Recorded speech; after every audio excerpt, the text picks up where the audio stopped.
الكريم. معاشر الحاضرين والحاضرات jamaah masjid Jami' yang dimuliakan oleh Allah Subhanahu wa taala. Begitu pula para pendengar radio Yasmaja Kota Pekalongan, Batang, Comal dan sekitarnya yang dimuliakan oleh Allah Subhanahu wa taala. Alhamdulillah, kita bersyukur kepada Allah Subhanahu wa taala di hari, di tempat, di bulan yang penuh dengan keberkahan, di tempat yang penuh dengan kebajikan di rumah Allah Subhanahu wa taala.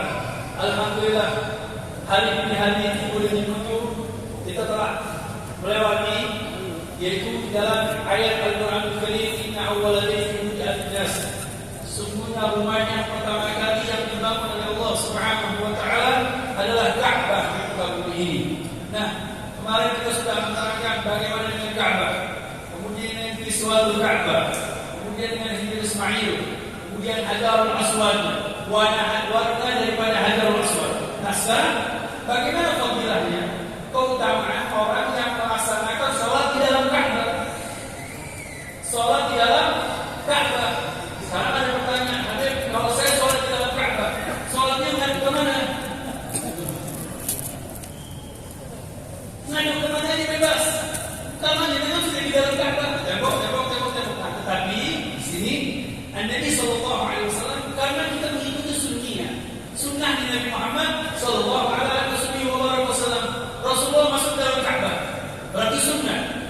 Dikatakan bahwa inna salata fil bait wa kullu thabitun fi jihati qawmi sunnah. Bahwasanya orang yang salat di dalam Ka'bah sunnah hukumnya. Karena Nabi Muhammad Sallallahu Alaihi Wasallam melaksanakan salat di dalam Ka'bah. Jadi kita ikuti Nabi Muhammad Sallallahu Alaihi Wasallam. Para ulama fikih tanya, nanti mana? Hakikatan dalam fikih, Anda ketika masuk di dalam Ka'bah, tembok di dalam Ka'bah, semua jihad boleh. Anda mau menghadap ke utara boleh, menghadap selatan boleh, menghadap timur boleh, menghadap barat boleh. Karena ini masuk di dalam Ka'bah.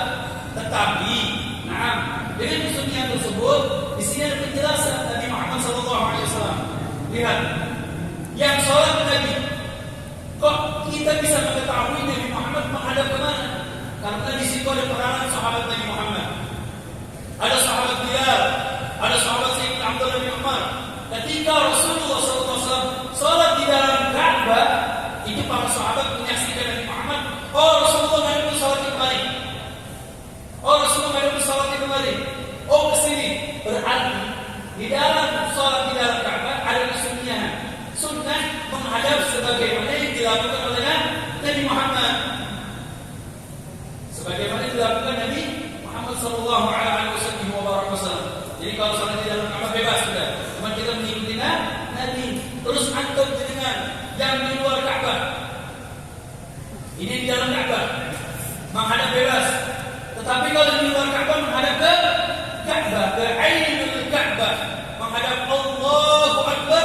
Di depan Anda dengan Ka'bah, lihat ke Ka'bah. Memang di dalam sunnah kita kalau lagi sholat Allahu Akbar, kita tidak boleh melihat ke atas, makruh. Melihat ke depan boleh, tetapi yang disunnahkan melihat ke tempat sujud. Melihat ke tempat sujud.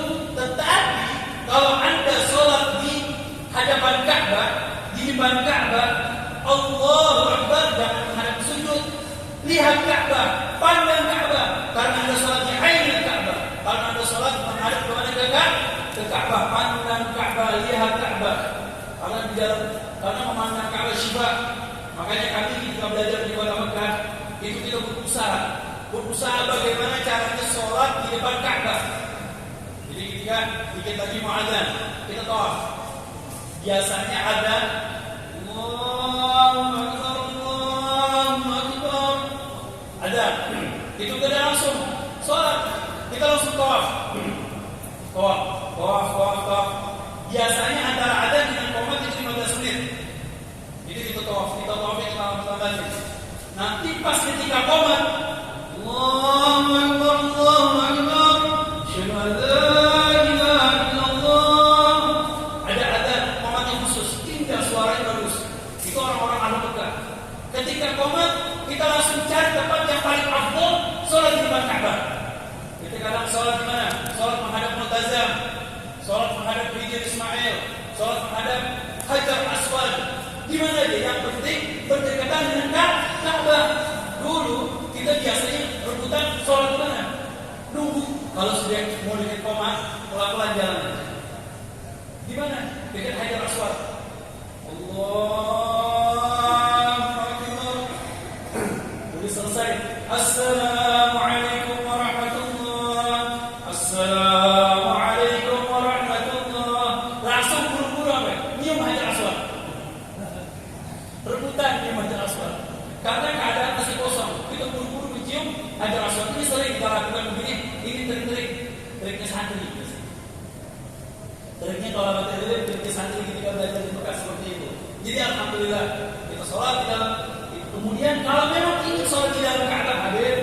Ini kita mau sholat di dalam Ka'bah sulit. Gimana caranya? Gak usah repot-repot. Jangan habis tawaf selesai 7 kali, kemudian langsung masuk ke Hijr Ismail. Hijr Ismail. Karena Hijr Ismail ini Ka'bah. Nah di sini ada seperti bangunan lebih ya. Ada bangunan lebih. Nah ini ada pintunya, sini ada pintu yang bisa masuk. Nah ini termasuk bagian daripada dalam Ka'bah. Termasuk bagian dalam Ka'bah. Orang yang sholat di Hijr Ismail termasuk orang yang sholat di dalam Ka'bah. Hikmahnya alhamdulillah. Untung Ka'bah nggak difulir. Kalau difulir repot dikunci terus. Kita nggak bisa sholat di dalam Ka'bah. Saya belum pernah masuk di dalam Ka'bah, tetapi mengharapkan, berdoa semoga bisa masuk di dalam Ka'bah, sholat di dalam Ka'bah sunnah, berdoa. Tetapi kalau nggak dapat, bagaimana caranya?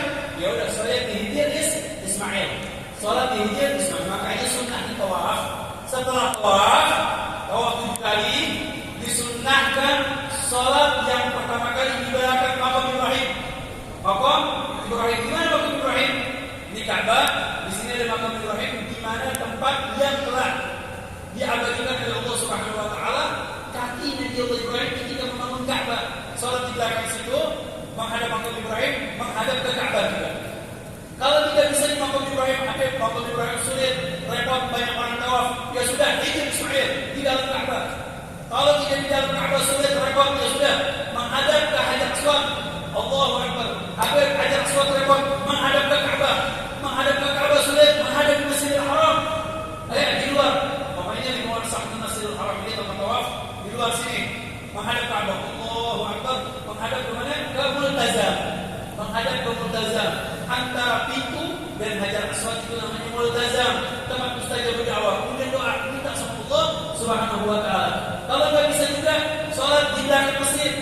Yang penting ada ke Ka'bah. Nggak bisa juga di tempat sa'i. Nggak bisa juga di luar. Nggak bisa juga di hotel. Jadi masa nggak bisa semudah nampak. Nah, bagi orang yang di dalam Ka'bah menghadap Ainul Ka'bah, menghadap Ka'bah. Terus orang yang di luar masjid, biasanya kalau orang yang di luar masjid itu menghadap ke mana? Menghadap ke masjid. Menghadap ke mana? Ke masjid. Karena ini masjid, ini Ka'bah. Ini masjid Ka'bah, ini tawaf. Kemudian ini masjid, bangunan. Biasanya di situ ada tanda-tandanya, ada garis. Garis menghadap Ka'bah, menghadap Ka'bah, menghadap Ka'bah, menghadap Ka'bah. Terus bagi masyarakat Mekah, bagaimana menghadapnya? Menghadap ke arah Masjidil Haram. Menghadap ke arah Masjidil Haram. Yang di luar Mekah, menghadap ke Mekah. Seperti yang di Jeddah, yang di Riyadh, kemudian daerah-daerah di Taif, di Hada. Ini kan mereka ini kan tinggal di luar kota Mekah. Menghadap ke mana? Menghadap ke kota Mekah. Nah, jadi menghadap ke mana? Menghadap ke arah negara Hijaz. Dulu namanya Hijaz atau Saudi Arabia. Menghadap ke Saudi Arabia. Tapi alhamdulillah kita di dalam Ka'bah, di dalam Ainul Ka'bah, di dalam kiblat ini ada aturannya. Ada aturannya bagaimana? Aturannya itu dengan ulama-ulama falak, yaitu dihitung dengan bujurnya, dengan lintangnya, kemudian ukurannya. Nah, nanti ulama-ulama falak menentukan bagaimana arah kiblat. Alhamdulillah sini Kiai Haji Abdul Fattah Ta'mir Masjid Jami', beliau ahli falak. Kami sering meminta beliau, bantuan beliau, ya Kiai tolong tentukan arah Ka'bah, tentukan kiblat. Alhamdulillah banyak para yaitu Ka'bah. Nah, begitu juga Bapak juga benar hati. Kadang-kadang apa nanti ini masalahnya. Baik, ini masalahnya sunnah. Karena Nabi Muhammad sallallahu alaihi wasallam salat di dalam Ka'bah. Di dalam riwayat, ja'ala 'amudain 'an yasarihi wa 'amudan 'an yaminihi wa thalatha 'amidan wara'an wa kana al-bayt yawma idin 'ala sittati 'amudan. Baik. Di sini di dalam riwayat bahwasanya di dalam Ka'bah itu ada tembok, ada tiang-tiang. Tiang. Nah, kemudian ada pintu masuk. Biasanya Nabi Muhammad sholat ketika pintu masuk menghadap membelakangi pintu. Jadi itu sholatnya Nabi Muhammad sallallahu alaihi wasallam. Nah, itu adalah bagian ta'abudiyah mengikuti Nabi Muhammad sallallahu alaihi wasallam.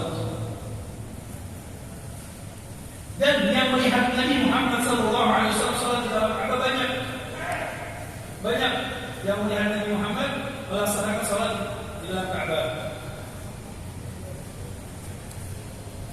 Dan Rasulullah ketika di dalam Ka'bah berdoa, memohon kepada Allah Subhanahu wa taala. Nah, di sini di dalam hadis riwayat Muslim, amudan yasarihi wa amudan yaminihi, yaitu ada dua tiang di sebelah kanan dan ada tiang di sebelah kiri. Annahu ja'ala al-bab khalfa dhahri. Rasulullah menjadikan pintu Ka'bah di belakangnya. Jadi masuk ke dalam Ka'bah, ini pintu Ka'bah, ini Ka'bah. Ya, ini Ka'bah. Kemudian masuk dari sini. Rasulullah menghadap ke depan. Pintu Ka'bah di belakang Nabi Muhammad sallallahu alaihi wasallam. Ini salat Nabi ketika masuk di dalam Ka'bah. Mudah-mudahan kita bisa salat di dalam Ka'bah ini. Allah memudahkan kita untuk salat di dalam Ka'bah, karena salat di dalam Ka'bah sangat sulit sekali. Tetapi banyak sulit bagi orang yang ingin berdoa dan meminta mohon kepada Allah, insyaallah akan dimudahkan oleh Allah Subhanahu wa taala salat di dalam Ka'bah.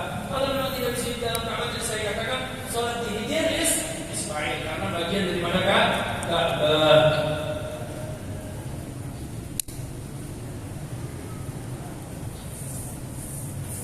Kemudian yang kedua, mencium.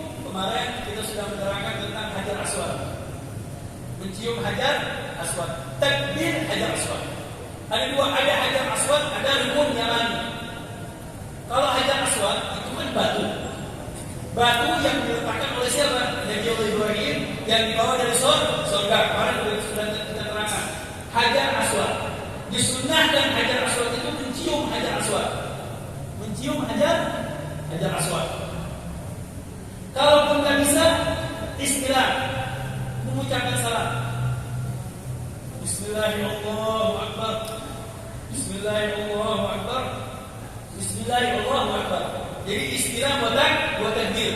Makanya para jamaah dulu kita pernah sholat waktu itu di Ka'bah sepi di Ka'bah. Yang terjadi, alhamdulillah kita bersyukur sama Allah, Ka'bah sepi. Orangnya cuma sedikit. Yang terjadi bagaimana? Kita sholat, kita tawaf.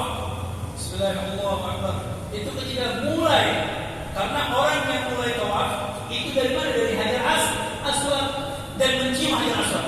Kita cium Hajar Aswad dulu. Bismillahirrahmanirrahim. Bismillahirrahmanirrahim. Jalan. Ternyata nggak ada orang, Hajar Aswad kosong lagi. Kita cium lagi. Bismillahirrahmanirrahim. Bismillahirrahmanirrahim. Keliling lagi. 7 kali menciumkan. Mencium Hajar Aswad. Alhamdulillah. Tetapi kalau keadaan sulit, full, penuh, apalagi jamaah haji rame.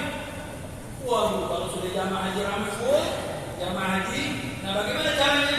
Nah, disunahkan istilah buat takbir dari jauh. Keliling. Bismillahirrahmanirrahim. Bismillahirrahmanirrahim. Yuk. Bismillahirrahmanirrahim. 3 kali kemudian jalan. Keliling. Itu Hajar Aswad. Nah, yang kedua ada namanya Rukun Yamani. Rukun Yamani yusannu alaihi al-masah, yaitu memegang. Enggak disunahkan cium. Enggak disunahkan cium, kita pegang, dan disunahkan istilah. Disunahkan istilah. Kita mengucapkan salam kepada Rukun Yamani. Makanya ketika lewat Rukun Yamani, kalau bisa dipegang, pegang. Kita tuh tiap hari kita pegang Rukun Yamani. kalau lagi tawaf kita pegang. Kalau nggak bisa pegang, salam. Jalan. Beda dengan hajar aswad. Kalau hajar aswad, Bismillahirrahmanirrahim. Bismillahirrahmanirrahim. Ya, Pak. Salam. Jangan baik-baik. Bukan baik-baik. Nanti ada orang baik-baik bukan. Jadi istilah watakbir, mengucapkan salam dan mencium. Kalau rukun yamani cuma salam. Baik. Nah, sekarang kita ingin bagaimana fadilah mencium rukun yamani. Kemarin sudah kita menerangkan tentang fadilah mencium hajar aswad. Sekarang bagaimana dengan rukun yamani? Apakah sia-sia begitu aja kita memegang istilah mengucapkan salam kepada rukun yamani? Nah, di sini rukun yamani huwa rukun Ka'bah al-Musharrafah. Wa fadailu hadzal makan 'azimatun wa mazaya jayyidah.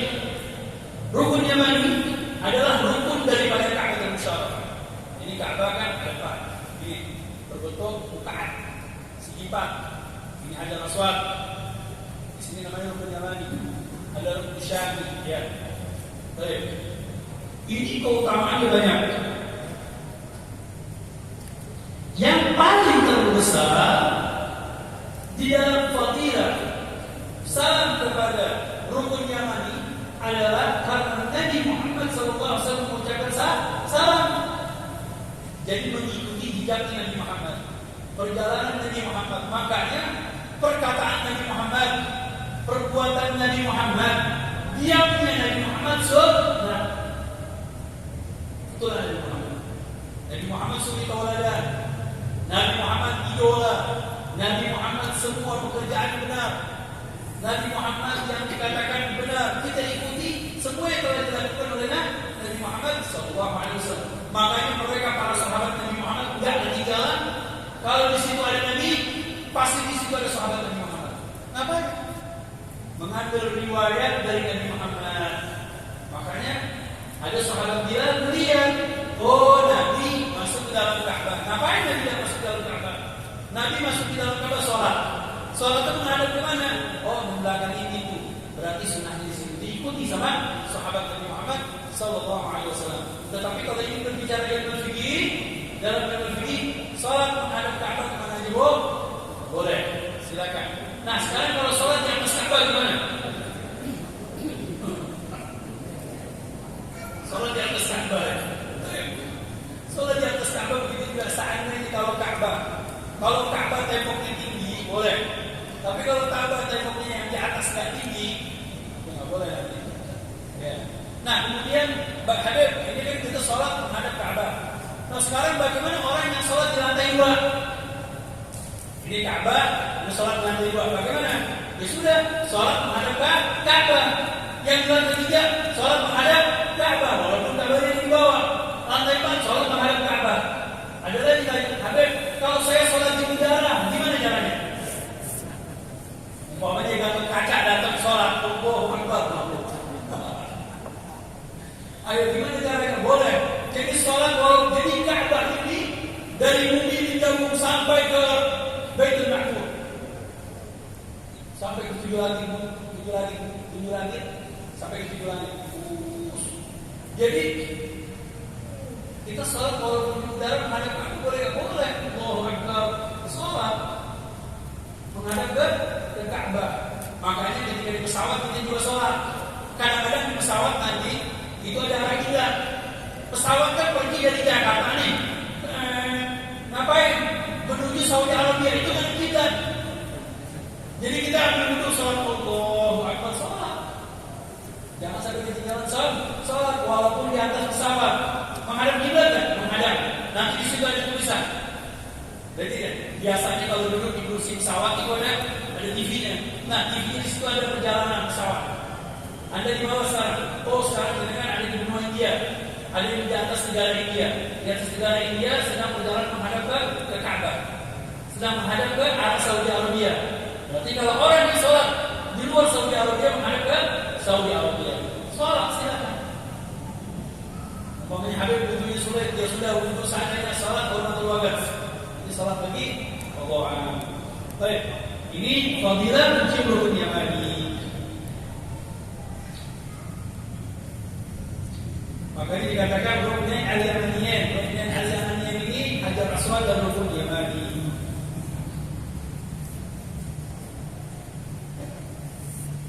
sini dikatakan bahwasanya Nabi Muhammad memegang masa dan salam kepada rukun Yamani. Tidak pernah tinggal Nabi Muhammad ketika tawaf meninggalkan istilah rukun Yamani. Baik memegang rukun Yamani atau istilah tadi ucapan salam ya. Beda ya Pak. Tadi kalau Hajar Aswad Bismillahirrahmanirrahim. Bismillahirrahmanirrahim. Cium. Istilah mutak wa takbir. Tetapi kalau rukun Yamani hanya salam tanpa takbir, salam. Kalau bisa pegang. Jadi masak.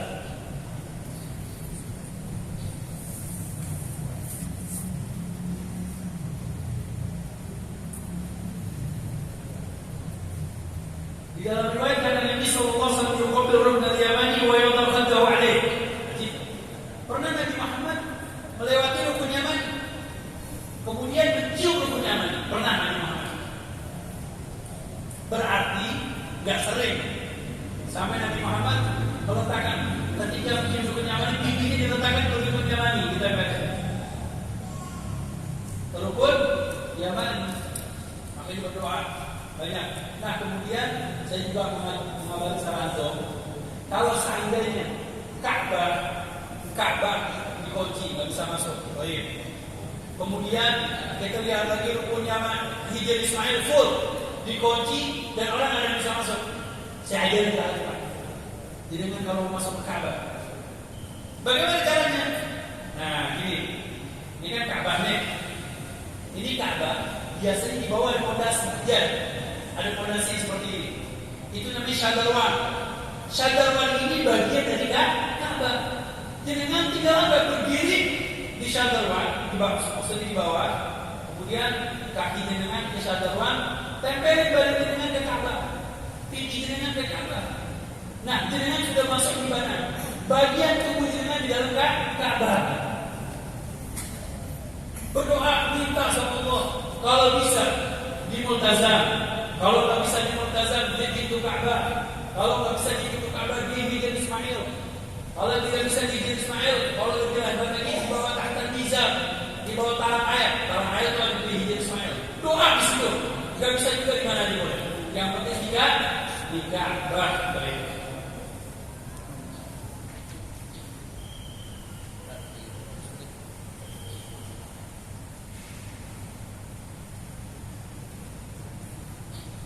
Di dalam riwayat falahu fadilatan qaul Hajar Aswad bihi qaunuhu ala Qur'an Ibrahim.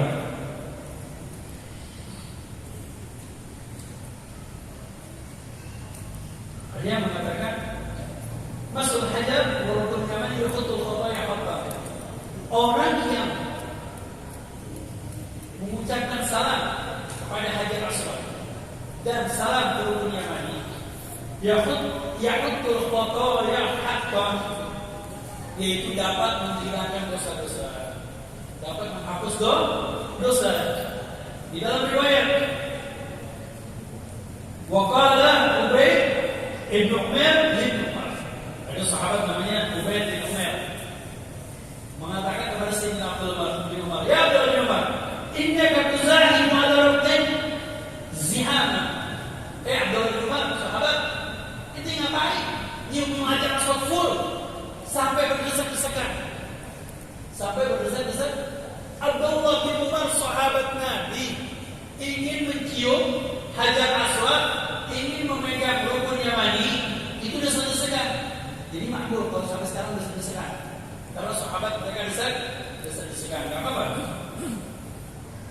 Katanya mengatakan mara'aitu ahadan min Rasulullah sallallahu alaihi wasallam qala in af'al fa'in sami Rasulullah sallallahu alaihi wasallam inna mas'ahuma kafaratan bil khataya.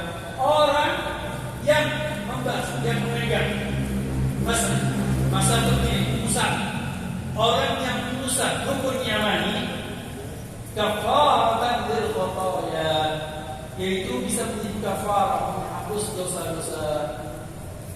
Diambil sunnahnya. Di samping Rasulullah yang melakukan, ternyata ada riwayat hadis Rasulullah SAW yaitu bisa menghapus dosa ketika orang yang membasuh, yang memegang malaikat ada yang memegang rukun yamani.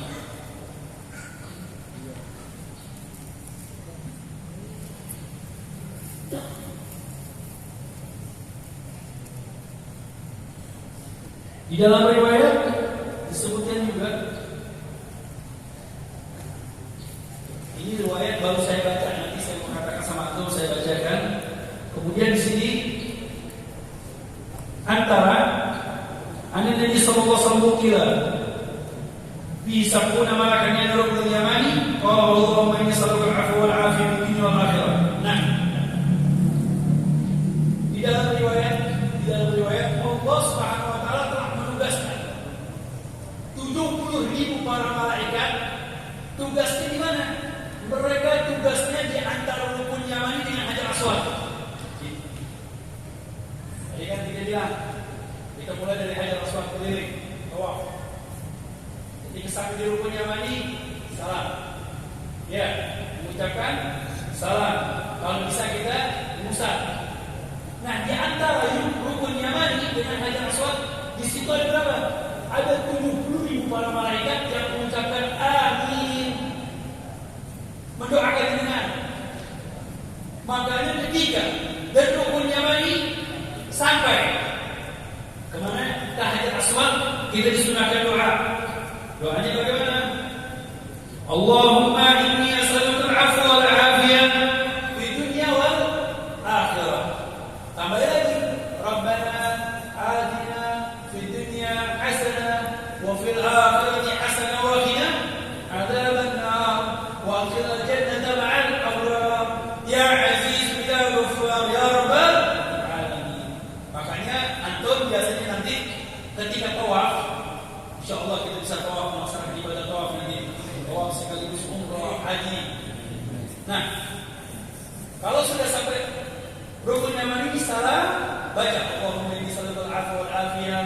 Allahumma inni as'aluka al-'afwa wal 'afiyah. Ya Allah, aku memintamu yang kepadamu ya Allah, as'aluka al-'afwa. Bermohon maaf kepada Allah wal 'afiyah, dan kesehatan. Kemudian Rabbana atina fid dunya hasanah wa fil akhirati hasanah wa qina adzaban nar wa adkhilna al-jannata ma'al abrar ya aziz ya ghaffar ya rabbal alamin. Biasanya para jamaah nanti kalau sudah mau masuk masjid, mereka sambil membaca labbaik Allahumma labbaik labbaik la syarika lak labbaik innal hamda wa ni'mata lak wal mulk la syarika lak labbaik. Ya, kemudian labbaik Allahumma. Kemudian ketika menghadap Masjidil Haram, doa. Kemudian labbaik Allahumma labbaik. Ketika menghadap Ka'bah, doa. Ketika menghadap Ka'bah, doa. Doa, lihat Ka'bah itu ada doanya. Habis itu keliling, mulai dari tawaf. Ayo dimulai dari hajar aswad. Oh bapak, ibu, kita sekarang mau tawaf tadi. Kita mulai dari hajar aswad. Bismillahirrahmanirrahim. Bismillahirrahmanirrahim. Doa. Doa sampai takbir. Ketika sampai di rukun yamani, salam. Baru Allahumma inni as'aluka al-'afwa wal 'afiyah. Rabbana atina fid dunya hasanah wa fil akhirati hasanah wa qina adzaban nar wa adkhilna al-jannata ma'al abrar ya aziz ya ghaffar ya rabbal alamin. Bismillah, Allahu akbar, bismillah. Sampai hajar aswad lagi. Keliling lagi sampai ke rukun yamani, ucapkan salam lagi. Rabbana atina fid dunya hasanah wa fil akhirati hasanah wa qina adzaban nar wa adkhilna al-jannata ma'al abrar ya aziz ya ghaffar ya rabbal alamin. Jadi sebanyak 7 kali kita mengucapkan Rabbana atina. Ada apa? Karena di antara rukun yamani dengan hajar aswad ada 70.000 para malaikat. Sejak kapan? Sejak diciptakan oleh Allah Subhanahu wa taala, tugasnya sampai sekarang 70.000 malaikat di situ dan bergantian. Masya Allah, banyak banget malaikat. Nah, ini ada lagi riwayat yang dimana para malaikat ini mengucapkan Allah maghfirlah. Para malaikat mengucapkan amin dan mengucapkan Allah maghfirlah, Allah ampunilah dia. Jadi biasanya makanya benar, orang yang pulang haji, orang yang pulang umroh, ya, apalagi ini Nabi Muhammad Man hajja falam yarfut walam yafsuq kharaja min dhunubihi ka yaum waladatu ummuh. Barang siapa yang mengerjakan ibadah haji, dia tidak berkata jelek, tidak berbuat jelek, maka dosa-dosanya akan diampuni sebagaimana anak yang baru lahir. Masya Allah. Ini orang yang melaksanakan ibadah haji, bangkanya kita ini berusaha untuk melaksanakan ibadah haji. Pak, doa Pak, minta sama Allah untuk melaksanakan ibadah haji. Nih, saya yakin insya Allah pelajaran ini, pelajaran kita dalam ayat ini. Kenapa? Inna awwala baitin wudi'a lin-nas. Saya ambil 1 bulan pelajaran hanya untuk Ka'bah, hanya untuk Mekah.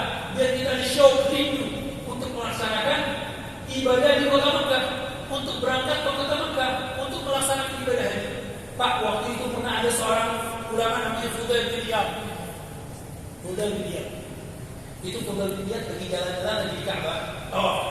Ada orang jalannya nyesot. Tahu nyesot? Enggak.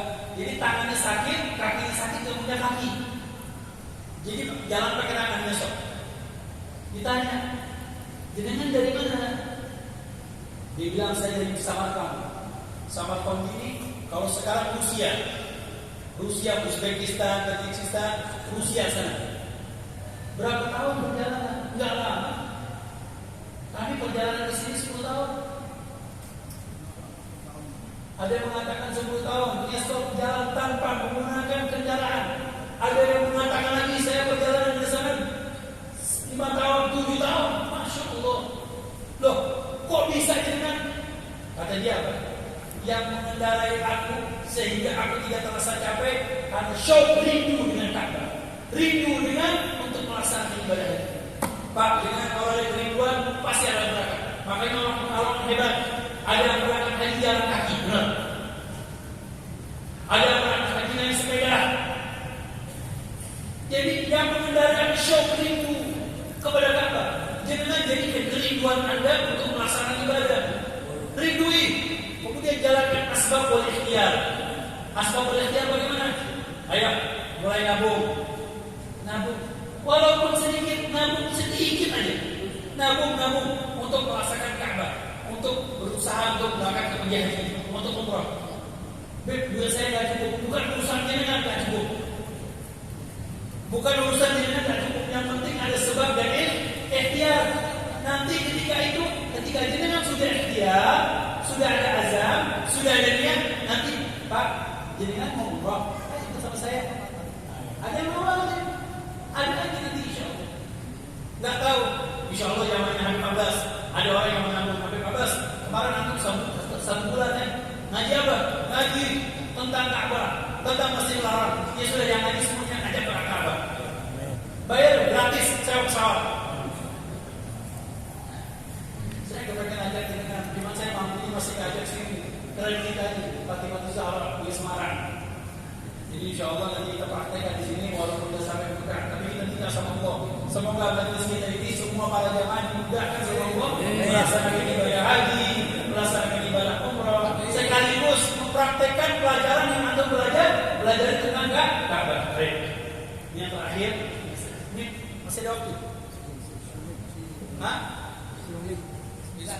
Oh, masih panjang. Yang penting jamaah kuat aja.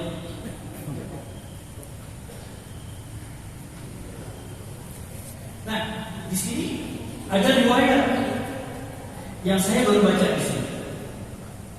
Wa min fadail rukn al-yamani annahu yashhadu liman istalamu yawm al-qiyamah wa hadhihi al-maziyya laysa mashkura li'anna al-mashhur 'an dhalika lil-hajar al-aswad lakinni ra'aytu dhalika thabitan fi ba'd al-riwayat wa hiya rawah Ibn Abbas yab'athu Allahu al-hajar al-aswad rukn al-yamani yawm al-qiyamah wa lahu 'aynan wa lisanan wa shafatan yashhadani liman istalahuma bil wafa. Di antara fadilah rukun yamani dan fadilah hajar aswad, sesungguhnya rukun yamani dan hajar aswad itu menyaksikan nanti di hari kiamat siapa yang telah mencium hajar aswad dan mengusap di rukun yamani. Dia menyaksikan. Ini hadis. Di dalam riwayat lagi bahwasannya dikatakan hajar aswad dan rukun yamani yaum punya dua mata, punya dua mulut, ya, dua lisan, ada lisan dan dua mulut. Dia menyatakan, ya Allah, si fulan telah mencium aku. Dan kemudian lihat si fulan telah mencium aku. Si fulan telah mengucapkan salam kepada Hajar Aswad. Dan kemudian ada lidahnya dan ada mulutnya. Si fulan telah mencium aku. Disaksikan nanti di hari kiamat. Ini buat saya mengatakan riwayat daripada Imam Al-Munziri, qala Imam Tabarani Al-Kabir. Riwayat Imam Tabarani di dalam kitab Al-Kabir. Ini Tabarani Al-Kabir. Jadi Imam Tabarani ini ada kitab hadis. Ada As-Saghir, Al-Wusta wal-Kubra, Al-Wasat wal-Kabir. Ini riwayat Al-Kabir. Jadi saya menyangka bahwasanya dulu kita mempelajari yang ada matanya, yang ada mulutnya dan ada lisan ini hanya ada suatu, ternyata penyamaan juga ada. Makanya nanti ketika sampai di Ka'bah seperti itu, mencium Hajar Aswad, mencium rukun, jangan kalau tak sah salah buat takbir. Ini termasuk juga bagian daripada mencium Hajar Aswad. Jadi jangan terlalu memaksakan juga untuk mencium Hajar Aswad, walaupun jangan berpenuhan, berjubel-jubel, jangan terlalu memaksakan. Ya, jangan terlalu memaksakan. Kalaupun nggak bisa, salam buat takbir, salam buat takbir ini sudah mencukupi, sudah menjadi syahadat, persaksian nanti di hari kiamat bahwasanya Hajar Aswad dan Rukun Yamani telah menyaksikan bahwasanya Haji Fulan, Ustaz Fulan, Kiai Fulan telah mencium Hajar Aswad dan Rukun Yamani.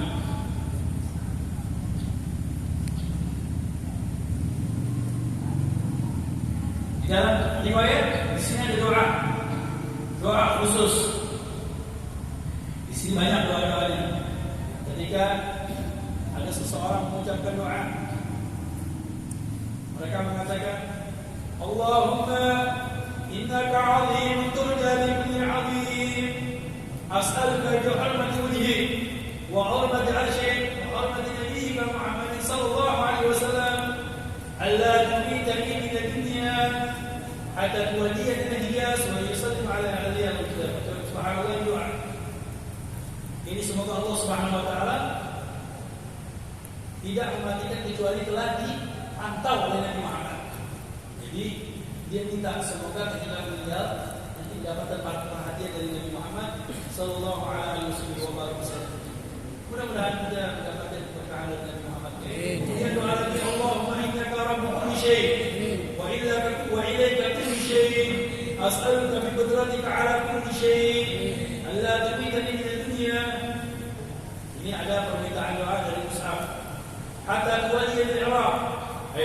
Jadi beliau ini seorang sahabat yang bernama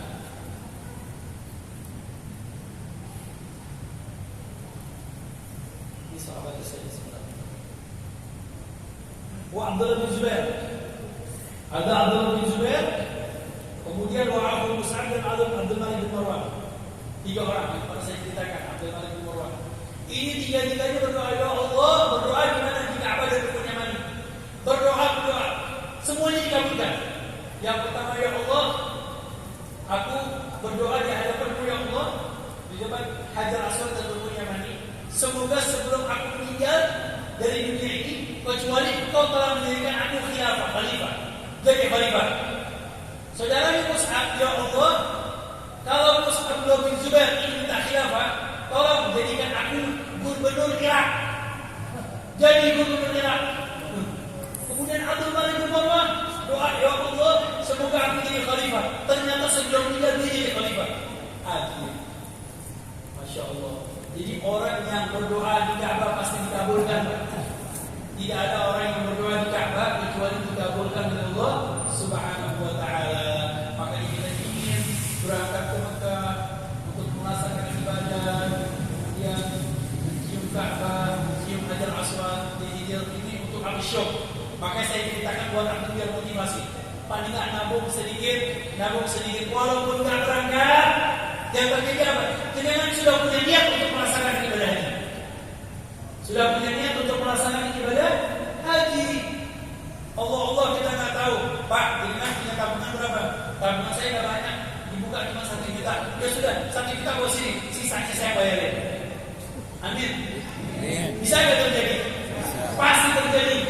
Untuk Allah Subhanahu Wa Taala tidak ada suatu hal yang tidak mungkin. Insya Allah akan dimudahkan oleh Allah Subhanahu Wa Taala.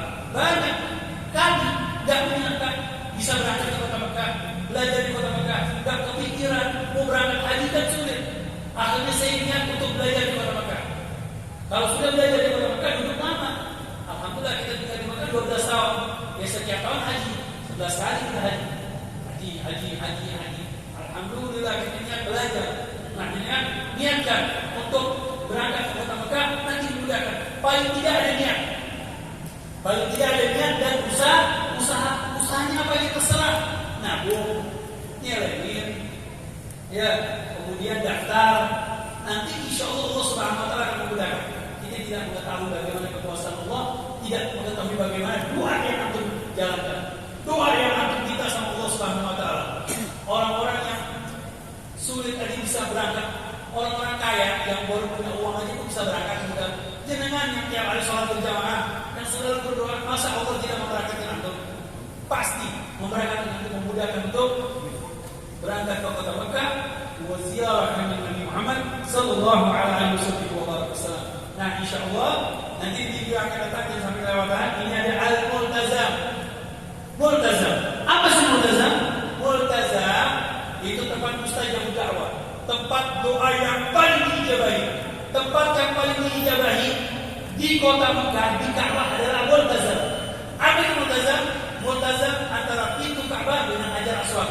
Di antara pintu Ka'bah dan Hajar Aswad ini tempat multazam namanya, tempat mustajab dakwah, tempat yang paling diijabahi doa kita kepada Allah Subhanahu Wa Taala. Semoga insyaallah kita meminta kepada Allah Subhanahu Wa Taala para jamaah yang ada di sini dimudahkan oleh Allah Subhanahu Wa Taala dalam melaksanakan ibadah haji, dalam melaksanakan ibadah umrah, dimudahkan oleh Allah Subhanahu Wa Taala rezekinya dunia wal akhirah. Allahumma rabbana atina fid dunya hasanah wa fil akhirati hasanah wa qina adzaban nar wa qina jannata ma'ar ya aziz ya ghafar ya rabbal alamin. Fadli subhana rabbika rabbil izzati amma yasifun wa salamun alal mursalin